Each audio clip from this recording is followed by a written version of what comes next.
Kepada yang terhormat Bapak Suharmen, waktu dan tempat kami persilahkan. Terima kasih, Mbak Moderator. Assalamualaikum warahmatullahi wabarakatuh. Selamat siang dan bagi kita semua. Om Swastiastu, Namo Buddhaya, salam kebajikan. Pertama-tama kami mengucapkan permohonan maaf atas Kepala BKN tidak bisa hadir pada pertemuan kita pada siang hari ini karena ada kegiatan lain yang beliau tidak bisa wakilkan. Untuk itu beliau meminta kami untuk menyampaikan beberapa materi paparan terkait dengan kebijakan pengadaan P3K untuk guru tahun 2021.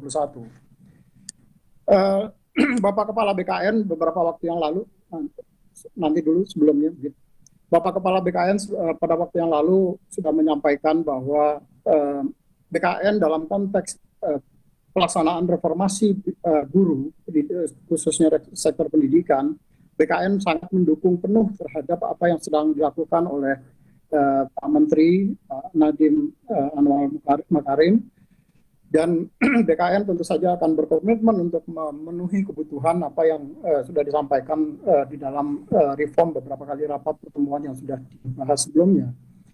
Untuk itu, sesuai dengan agenda yang disampaikan kepada Kepala BKN, kami akan sampaikan bagaimana kebijakan terkait dengan pengadaan guru P3K ini pada tahun 2021. Mungkin langsung ke slide ketiga, mungkin. Terus lanjut, terus saja. Terus satu lagi ya. Pelaksanaan seleksi P3K guru atau pegawai pemerintah dengan perjanjian kerja untuk formasi jabatan guru, pada dasarnya prinsip pelaksanaannya, terutama di dalam konteks pelaksanaan seleksi, akan dilaksanakan secara transparan, akuntabel, efektif, efisien, dan terintegrasi. Transparan tentu saja sebagaimana proses pelaksanaan seleksi calon pegawai negeri sipil ataupun calon pegawai P3K tahap pertama yang sudah dilakukan beberapa waktu yang lalu, di mana semua publik masyarakat akan bisa mengontrol, melihat dari capaian yang diperoleh oleh setiap peserta seleksi. Sehingga tidak ada kemudian di dalam proses seleksi ada yang merasa dirugikan atau ada yang merasa dicurangi di dalam terhadap capaian seleksi yang dilakukan oleh setiap peserta.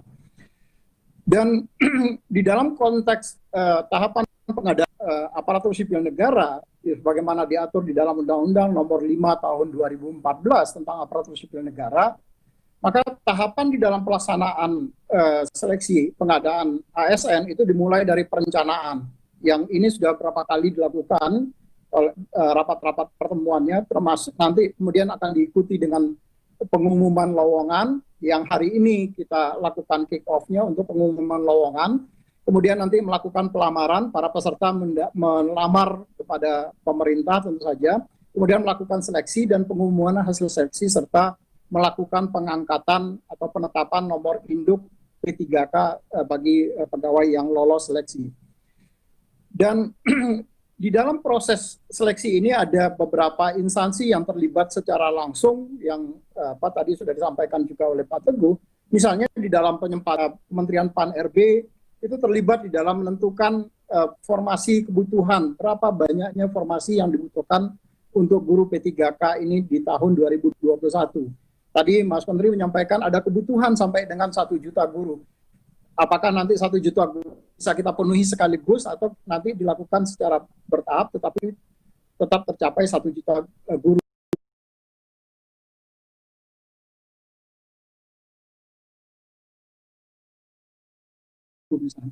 Yang kedua, karena nanti ada proses seleksi, maka tentu saja nanti akan ada passing grade. Berapa tingkat kelulusan dari seseorang guru, sehingga kualitas seseorang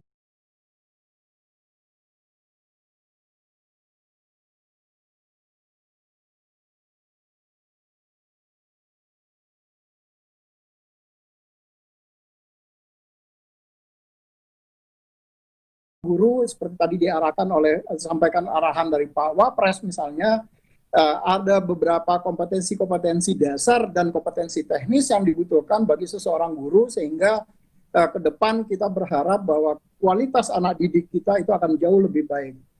Nah, dari sisi BKN tentu saja kami di dalam konteks pendaftaran, semua proses yang dilakukan oleh BKN mulai dari pendaftaran itu sudah menggunakan teknologi informasi. Kita mulai dari pendaftaran kita menggunakan sistem seleksi calon aparatur sipil negara untuk P3K, di mana semua peserta nanti akan membangun pesertanya, kemudian mereka registrasi pendaftaran dan termasuk juga melakukan pencetakan kartu ujian. Semua dilakukan by system.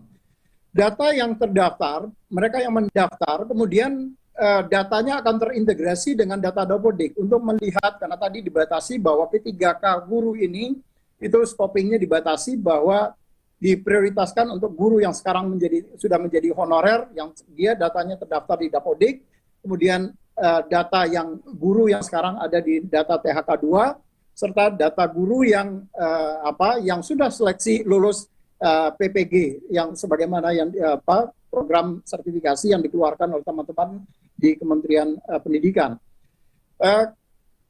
Karena di dalam Undang-Undang ASN, Undang-Undang Nomor 5 Tahun 2014 juga yang berhak menjadi aparatur sipil negara adalah warga negara Indonesia, maka tentu saja nanti pada saat pendaftaran sistem juga akan terkoneksi atau terintegrasi dengan data Dapodik data Dukcapil. Sehingga kami memastikan bahwa semua data orang yang mendaftar itu adalah warga negara Indonesia. Nah, begitu nanti mereka setelah melakukan pendaftaran, maka data kemudian akan dikirim ke sistemnya Kementerian Dikbud, UNBK, Ujian Nasional Berbasis Komputerisasi. Semua proses pengiriman data itu akan dilakukan dengan menggunakan sistem. Jadi tidak ada data yang akan tercecer di tengah jalan. Begitu selesai pelaksanaan seleksi, maka nanti dilakukan pengolahan hasil ujian itu juga langsung disampaikan kepada BKN untuk dilakukan pengolahan nilai dan sekaligus melakukan penetapan NIP. Nah, di BKN sekarang ini kita tidak lagi melakukan mencetak dengan menggunakan kertas, tetapi semua termasuk penandatanganan untuk siapa saja yang lulus sudah menggunakan tanda tangan digital yang sistemnya dikoordinasikan oleh teman-teman di Badan Cyber dan Sandi Negara. Dalam konteks penetapan nomor induk pegawai P3K nanti itu juga dengan menggunakan sistem informasi aparatur sipil negara. Jadi BKN termasuk nanti ke depan untuk melakukan unggah dokumen persyaratan yang dibutuhkan untuk pengangkatan seseorang menjadi calon pegawai negeri sipil ataupun calon pegawai P3K itu sudah menggunakan sistem secara keseluruhan. Next. Lanjut. Nah, di dalam konteks pelaksanaan guru P3K, pegawai pemerintah dengan perjanjian kerja, kalau kita berbicara perjanjian, maka tentu akan ada kapan rentang waktu perjanjian kerja itu. Undang-Undang Nomor 5 Tahun 2014 ataupun PP 49 Tahun 2017 tentang manajemen P3K, di situ sudah mengatur bahwa perjanjian kontrak dengan pegawai P3K itu paling singkat dilakukan 1 tahun dan dipanjang sesuai dengan pencapaian kinerja dari setiap pegawai P3K tadi.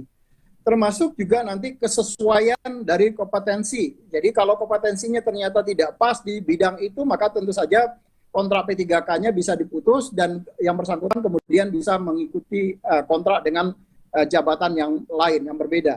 Kemudian tentu tapi setelah melaksanakan seleksi. Kemudian ada berdasarkan atas kebutuhan instansi.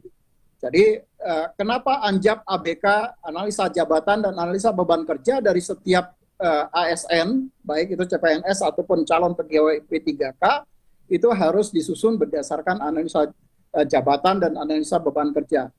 Kemudian yang terakhir adalah kontrak itu dapat diperpanjang setelah mendapat persetujuan dari PPK, pejabat pejabat pembina kepegawaian, yang dalam hal ini adalah Bapak Ibu Gubernur, Bapak Ibu Bupati, dan Bapak Ibu Wali Kota. Nah, dalam konteks peraturan perundang-undangan juga diatur apa sih yang kemudian bisa menyebabkan perjanjian kerja itu bisa dihentikan. Yang pertama, dia bisa dihentikan secara hormat. Kalau misalnya jangka waktu perjanjiannya sudah berakhir. misalnya kalau dia sudah memasuki batas usia yang dipersyaratkan di dalam jabatannya. Jadi kalau untuk guru misalnya batas usia yang dipersyaratkan di dalam jabatannya maksimum 60 tahun, maka nanti mereka akan dapat diberhentikan dengan hormat setelah yang bersangkutan mencapai batas usia 60 tahun. Kemudian juga karena yang bersangkutan meninggal dunia atau karena atas permintaan sendiri, mungkin dia diterima dari pekerjaan di tempat lain, kemudian dia mengundurkan diri, maka dia bisa diberhentikan dengan hormat. Kemudian karena ada faktor perampingan organisasi kebijakan pemerintah yang mengakibatkan ada mau tidak mau atau suka tidak suka ada pengurangan dari pegawai P3K itu sendiri. Kemudian yang terakhir adalah karena dia tidak cakap secara jasmani dan atau rohani, sehingga yang bersangkutan kemudian tidak mampu menjalankan tugas dan kewajibannya sebagaimana yang diperjanjikan di dalam kontrak kerjanya mereka. Dan yang kedua, mereka juga bisa diberhentikan tidak dengan hormat, tapi tidak atas permintaan sendiri. Jadi hal ini diakibatkan karena misalnya yang bersangkutan dihukum penjara karena melakukan tindak pidana, dan dia dihukum paling singkat itu 2 tahun. Tindak pidananya itu dilakukan tanpa rencana, maka jadi dia kebawa dampak dari tindak pidana yang dilakukan secara berkelompok misalnya. Nah, dia bisa diberhentikan dengan hormat, tapi tidak atas permintaan sendiri. Kemudian yang kedua adalah karena dia melakukan pelanggaran disiplin tingkat berat, sebagaimana yang diatur di dalam PP 53 tentang disiplin pegawai ASN. Kemudian dia juga bisa diberhentikan dengan hormat tidak atas permintaan sendiri sebagai konsekuensi dari tidak memenuhi target kinerja yang telah disepakati. Jadi Bapak Ibu PPK, Bapak Ibu Gubernur, Bupati, Wali Kota itu dapat melakukan evaluasi atas kinerja dari setiap PPK yang kita angkat, kemudian apakah yang bersangkutan kemudian layak untuk dilakukan perpanjangan kontrak kinerjanya atau tidak. Kemudian yang ketiga adalah dia bisa diberhentikan dengan tidak hormat. Apabila kalau dia melakukan penyelewengan terhadap Pancasila dan Undang-Undang Dasar, maka dia bisa diberhentikan dengan tidak hormat. Kemudian dia dihukum penjara atau kurungan karena telah melakukan tindak pidana kejahatan jabatan. Jadi dia melakukan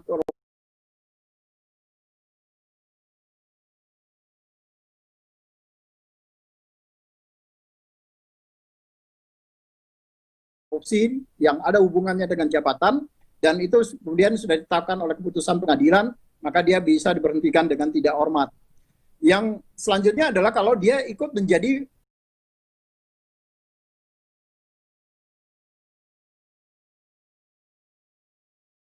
anggota atau pengurus partai politik. Ini tidak hanya berlaku bagi pegawai P3K, tetapi juga berlaku bagi pegawai negeri sipil. Jadi kalau dia menjadi partai politik, maka yang bersangkutan kemudian dapat diberhentikan dengan tidak hormat.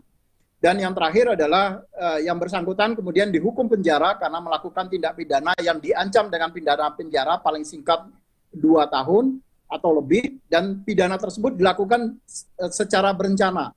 Jadi sudah ada tindakan-tindakan yang berdampak terhadap tindakan pidana yang kemudian yang bersangkutan dipenjara. Ini kemudian bisa diberhentikan dengan tidak hormat bagi pegawai P3K yang tadi. Itu mungkin beberapa hal yang perlu kami sampaikan dari sisi Badan Kepegawaian Negara, dan atas perhatiannya kami ucapkan terima kasih. Assalamualaikum warahmatullahi wabarakatuh.